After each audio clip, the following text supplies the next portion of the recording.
जान भी लोगे तो करोगे क्या? बच्चे ने कहा हो सकता है उन प्रश्नों के उत्तर हम दे दें।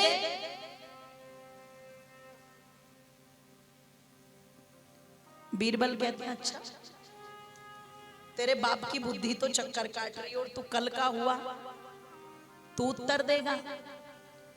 इसने कहा पिताजी कभी कभी जहां तलवार काम नहीं करती ना, वहां सुई काम कर जाती। और चलो कोई बात नहीं, हम उत्तर दे ना दे वो बाद की बात है, पर कम से कम बता तो दो। बीरबल ने कहा बादशाह सलामत ने मुझसे प्रश्न किए हैं, तुम्हारा परमात्मा कहाँ रहता है, मिलता कैसे, करता क्या? बच्चे सुनते के साथ में उछल पड़ा और उछल करके कहता है बस इतनी सी बात, इतनी सी बात से इतने विचलित हो गया? इन प्रश्नों के उत्तर तो मैं दे दूंगा। बीरबल ने कहा अच्छा बेटे बताना जल्दी। अरे बोले जब बताना ही है तो तुम्हें क्यों बताऊंगा मैं, इस बहाने दरबार घूमने का मौका मिलेगा तो मैं तो दरबार में ही जाके बताऊंगा। बीरबल ने कहा मेरी नाक तो नहीं कटवा देगा वहां जाकर के? अरे बोले कटवाऊंगा नहीं, गर्व से गर्दन ऊंची कर लोगे, ऐसे उत्तर दूंगा। बीरबल ने कहा तो फिर चल, कल दरबार में ले चलता हूं। अगले दिन कहते हैं 7 दिन का समय लिया था माताओं, पर अगले दिन ही दरबार में पहुंच गए बीरबल अपने बेटे के साथ। जाकर के अकबर को सलाम किया और सलाम करके कहते हैं बादशाह सलामत, आपने भी क्या प्रश्न किए और मैंने थोड़ा समय मांगा, आपने मुझे पूरा ही समय दे दिया।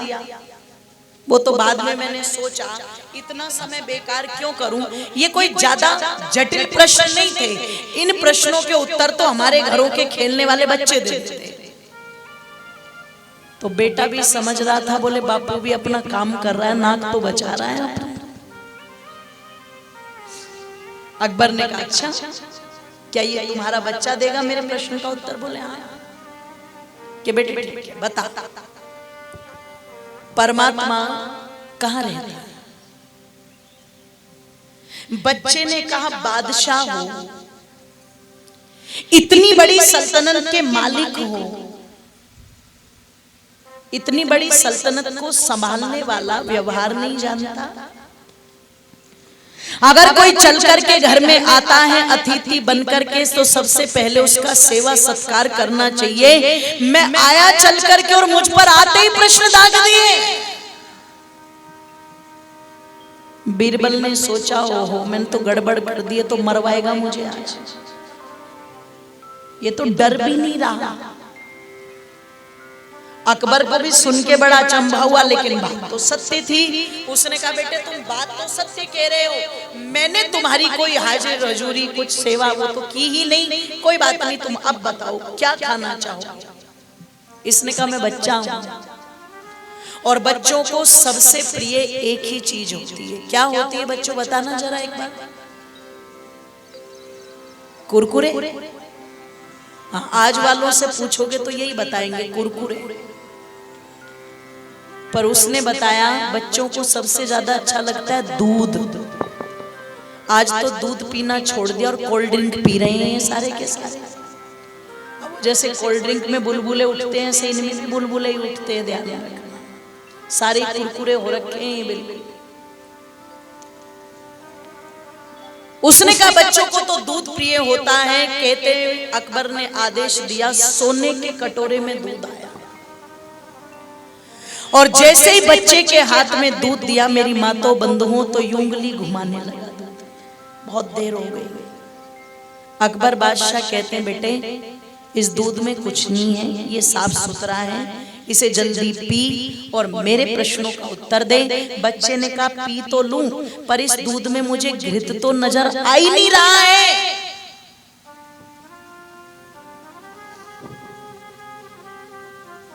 बीरबल घबरा रहा है, बोले गलती हो गई बहुत बड़ी, इसने तो मूर्खता दिखा दी यहाँ की। अकबर बादशाह ने धैर्य का परिचय दिया और धैर्य का परिचय देकर के कहते हैं, बेटे इस दूध में घृत है पर ऐसे नजर नहीं आता। पहले दूध को गर्म करके जमाना पड़ता है, दही बनानी पड़ती है, फिर दही को मथना पड़ता है, तब जाकर के इसमें कई घी नजर आता है। बच्चे ने कहा, तेरे पहले प्रश्न का उत्तर सिंहासन पर बैठ करके चाहता है परमात्मा दिख जाए, पहले अपने आप को जमा तो सही, जमा करके विचारों का मंथन कर तो सही बादशाह।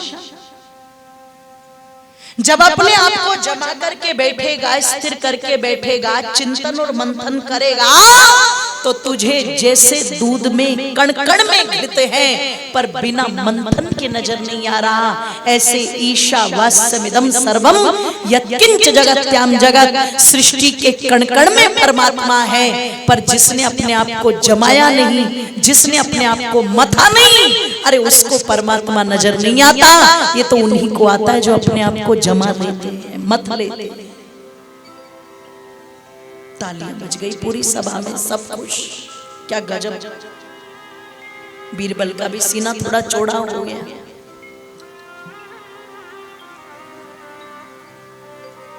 अब इसने दूसरा प्रश्न किया, मिलता कैसे? बोले बस दूसरे प्रश्न का भी उत्तर इसी में ही है। जैसे दूध में से, दही में से मक्खन को निकालना पड़ता है, ऐसे ही परमात्मा को पाने के लिए भी अपने आप को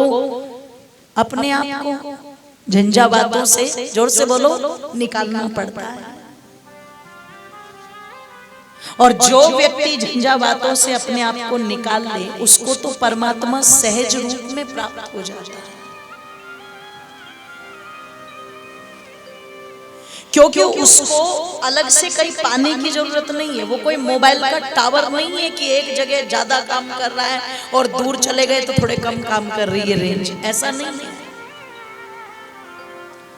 तुम्हें घूमने जाना है हरिद्वार जाओ, तुम्हें घूमने जाना है मथुरा जाओ, तुम्हें घूमने जाना है काशी जाओ, कोई दिक्कत नहीं, जाना चाहिए। पर तुम सोचो कि हमारे यहाँ मोहब्बतपुर में टावर कम काम कर रहे हैं भगवान के, और मथुरा में जाएंगे तो वहां ज्यादा कृपा बरसेगी, नहीं।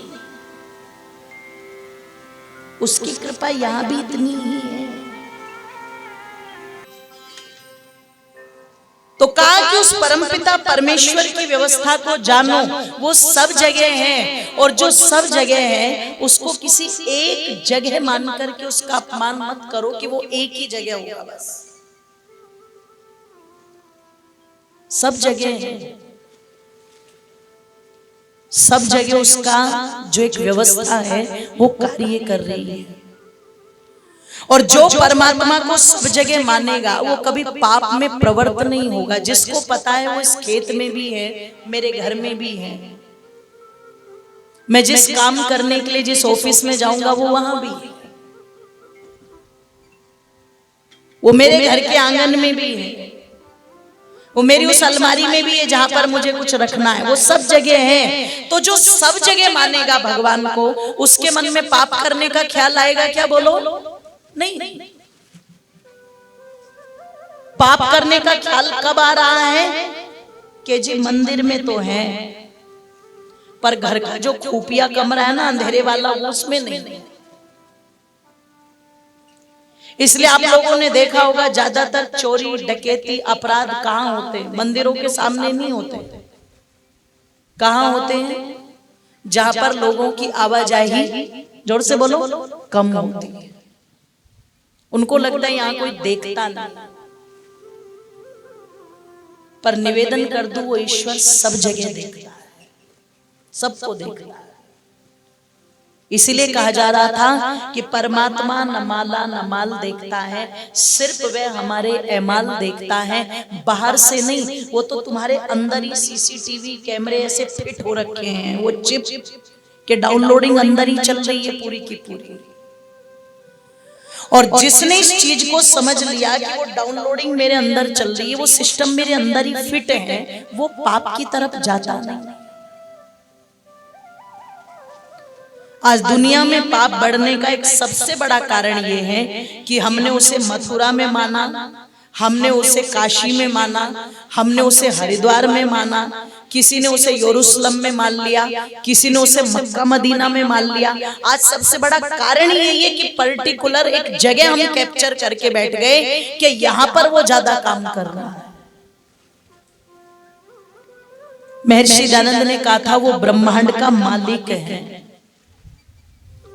और वो ब्रह्मांड का मालिक परमात्मा सब जगह काम कर रहा है, इसलिए उस परमात्मा को सब जगह मानो, सब जगह। और कैसे मानो?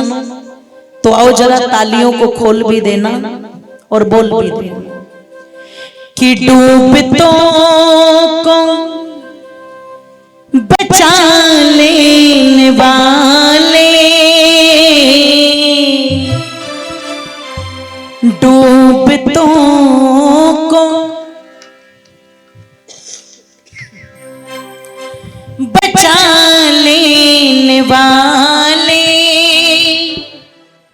मेरी नैया है तेरे हवाले, डूबतों को बचा लेने वाले, डूबतों को बचा लेने वाले, मेरी नैया है तेरे हवाले, मेरी नैया है तेरे हवाले, डूबतों को बचा लेने वाले, डूबतों को बचा लेने वाले, मेरी नैया है तेरे हवाले, मेरी नैया है तेरे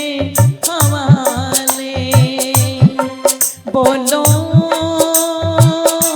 बोलो बोलो बोलो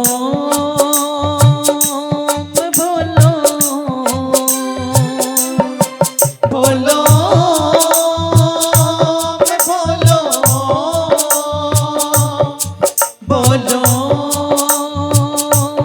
बोलो, डूबतों को बचा लेने वाले, डूबतों को बचा लेने वाले, मेरी नैया है तेरे हवाले, मेरी नैया है तेरे हवाले।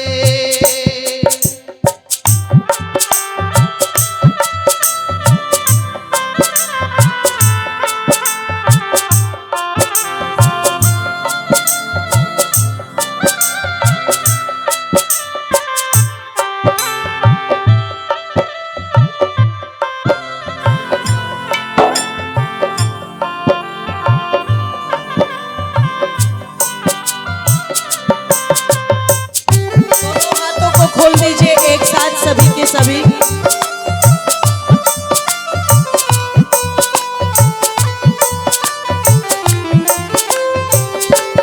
जय हो।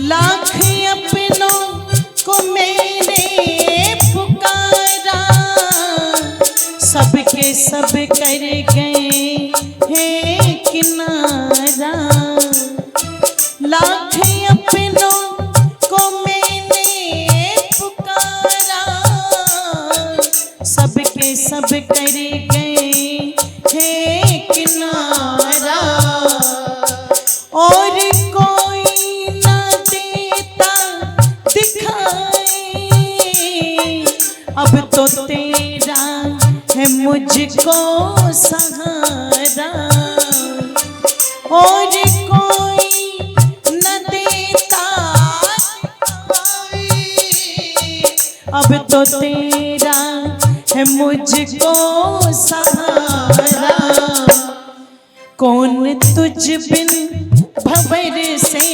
निकाले, कौन तुझ बिन भंवर से निकाले।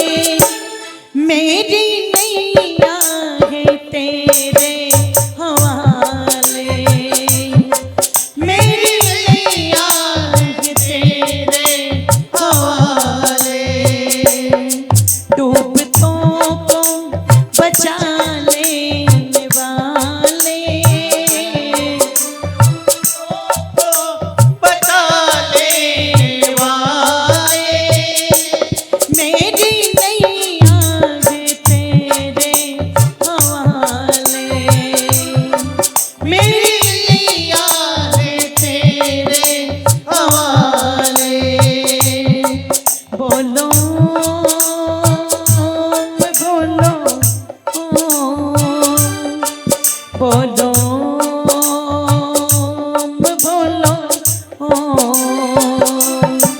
बोलो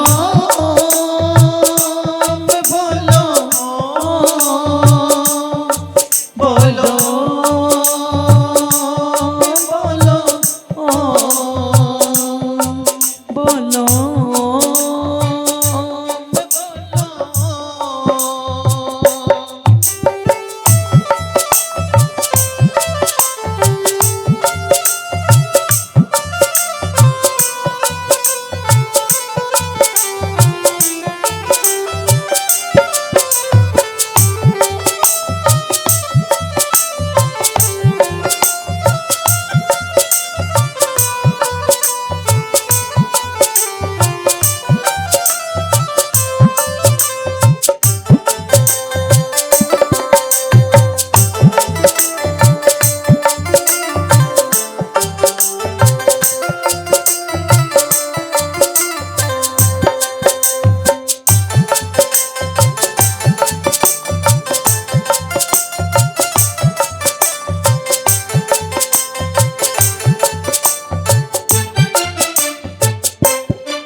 जिस समय तुम बचाने पे आए,